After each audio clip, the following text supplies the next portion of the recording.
ओम नमः शिवाय। जय महाकाल। दोस्तों, साल 2023 सावन में 2 बार मनाई जाएगी शिवरात्रि। इस बार सावन में 8 सोमवार ही नहीं बल्कि 2 शिवरात्रि का भी अद्भुत संयोग बन रहा है। चलिए आज की इस वीडियो में जानते हैं कौन सी शिवरात्रि आपको मनानी है, 15 जुलाई की या 14 अगस्त की। शिवरात्रि पर पूजा का शुभ मुहूर्त क्या रहेगा, शिवरात्रि पर आपको क्या करना है क्या नहीं करना है, शिवरात्रि के महा उपाय धन प्राप्ति के लिए, संतान प्राप्ति के लिए, आपकी नौकरी में, आपके बिजनेस में किसी तरह की कोई समस्या है, आपके घर में किसी को रोग है, कोई दोष आपके घर में लगा हुआ है या आपके विरोधी आपको परेशान कर रहे हैं, इनसे मुक्ति पाने के लिए आप कौन सा उपाय कर सकते हैं। सावन शिवरात्रि पर पूजा विधि आपको किस तरीके से करनी है, पूजा का शुभ मुहूर्त क्या रहेगा। आज की इस वीडियो को शुरू करते हैं। शुरू करने से पहले आपको एक छोटा सा काम करना है। भगवान शिव के भक्त हैं तो कमेंट सेक्शन में हर हर महादेव लिखना ना भूलें। वीडियो अगर पसंद आए और आपको लगे कि आपको कोई जानकारी मिली है, फ्रेंड फैमिली के साथ में लाइक शेयर करते चलिए। चैनल पर पहली बार आवाज सुन रहे हैं, सब्सक्राइब करके बेल आइकन जरूर प्रेस कर लें ताकि ऐसी ही जानकारी आपको मिल सके। तो चलिए जानते हैं सावन शिवरात्रि कब की रहेगी। वैसे तो साल में दोस्तों 12 शिवरात्रि आती है, हर महीने शिवरात्रि आती है, लेकिन सावन माह की शिवरात्रि सबसे खास होती है। माना जाता है जो लोग साल की बाकी शिवरात्रि का किसी वजह से व्रत नहीं रख पाते हैं तो उन्हें सावन शिवरात्रि पर जरूर व्रत रखना चाहिए। ऐसा करने से लोगों की मनोकामनाएं पूर्ण होती हैं, उनको मनचाहा फल मिलता है। माना जाता है सावन की शिवरात्रि पर यदि कोई कुंवारी कन्या बेलपत्र चढ़ाती है तो उसे मनचाहा वर मिलता है। बेलपत्र आपको किस तरीके से चढ़ानी है ये आपको वीडियो में आगे बताऊंगी। इस बार सावन माह में 2 शिवरात्रि के व्रत पड़ रहे हैं। पहली शिवरात्रि 15 जुलाई दिन शनिवार की रहेगी, दूसरी शिवरात्रि 14 अगस्त दिन सोमवार की रखी जाएगी और इस दिन सोमवार का व्रत भी होगा। लेकिन 14 अगस्त जो आपकी शिवरात्रि पड़ रही है वो अधिक मास में पड़ रही है और अधिक मास में कोई भी व्रत कोई भी पूजा मान्य नहीं होती है, तो इसलिए सावन की जो शिवरात्रि का व्रत रखा जाएगा वो 15 जुलाई का रखा जाएगा। कृष्ण पक्ष की चतुर्दशी तिथि का आरंभ 15 जुलाई को रात 8:32 पर होगा और अगले दिन 16 जुलाई को चतुर्दशी तिथि का समापन रात 10:07 पर होगा। शास्त्रों के मुताबिक भगवान शिव की पूजा निशीत काल में की जाती है, इसीलिए मासिक शिवरात्रि का व्रत 15 जुलाई दिन शनिवार का रहेगा। चलिए जानते हैं सावन शिवरात्रि 2023 पूजा का शुभ मुहूर्त क्या रहेगा। दोस्तों, शिव पुराण के अनुसार भगवान शिव की पूजा 4 पहर में की जा सकती है। सावन शिवरात्रि की प्रथम पहर की पूजा शाम 7:20 से शुरू होकर रात 9:53 तक की जाएगी। द्वितीय पहर की पूजा आप 9:53 से शुरू होकर 12:26 तक कर सकते हैं। तृतीय पहर की पूजा रात को 12:26 से सुबह 3 बजे तक आप कर सकते हैं और इसके बाद 3 बजे से सुबह 5:32 तक चतुर्पहर की पूजा की जा सकती है।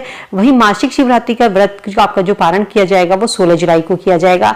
यदि आपके घर में शिवलिंग है तो आप इस दिन अगले दिन यानी कि 16 जुलाई को साफ सुथरे कपड़े पहनकर सुबह आपके घर में शिवलिंग है तो उस पर आप बेलपत्र, धतूरा, भांग या आप इन चीजों को चढ़ा सकते हैं।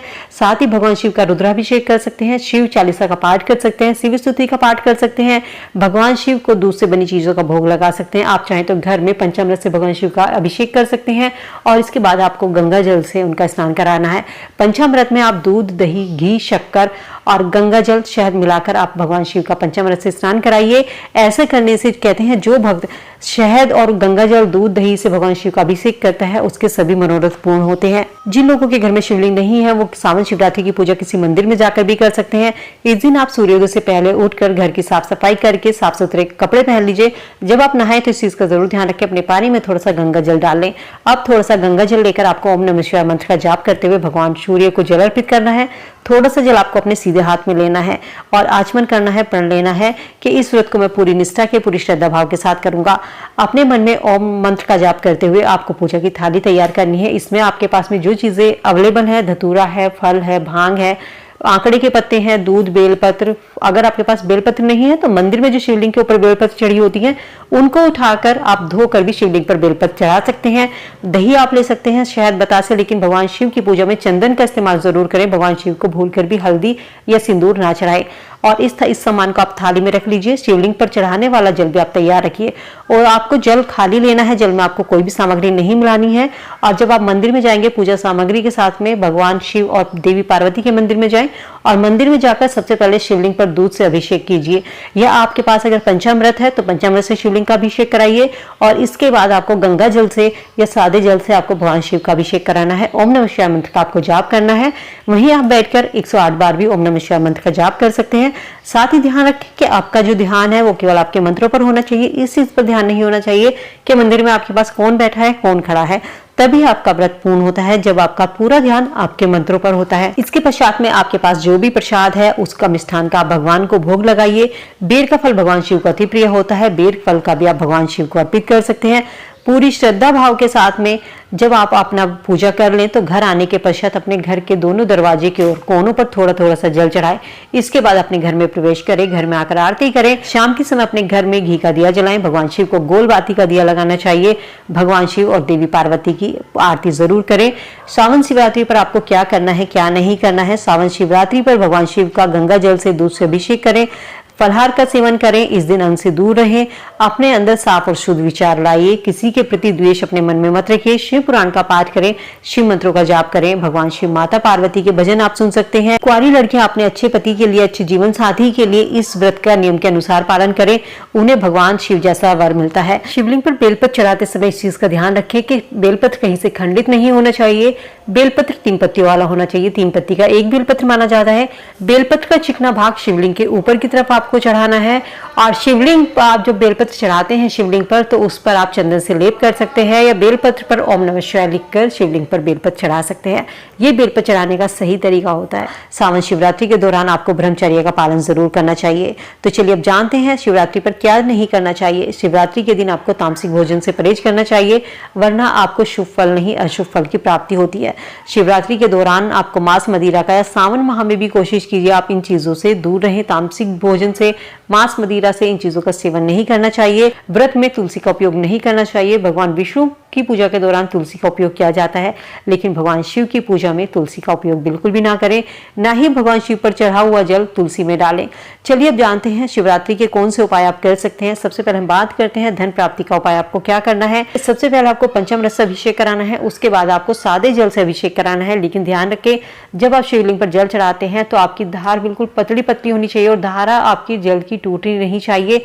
ऐसा करने से आपके घर में धन की कभी भी आपकी कमी नहीं होगी। संतान प्राप्ति के लिए शिवलिंग पर आपको घी अर्पित करना है।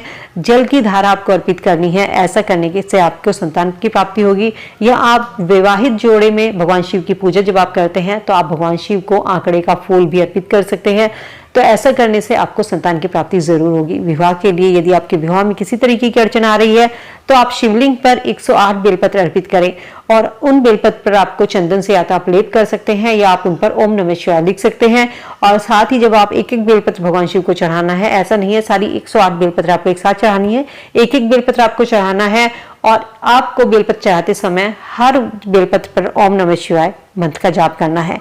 अगर आपकी कोई नौकरी नहीं लग पा रही है, आपके व्यापार में किसी तरीके की समस्या है, तो शिवरात्रि के दिन शिव चालीसा का पाठ करने से आपको लाभ जरूर मिलेगा। इसके अलावा शिव पुराण के 5वें अध्याय का पाठ करने से यदि आपके घर में किसी को रोग है या आपके घर में किसी तरीके का दोष है वो खत्म होता है।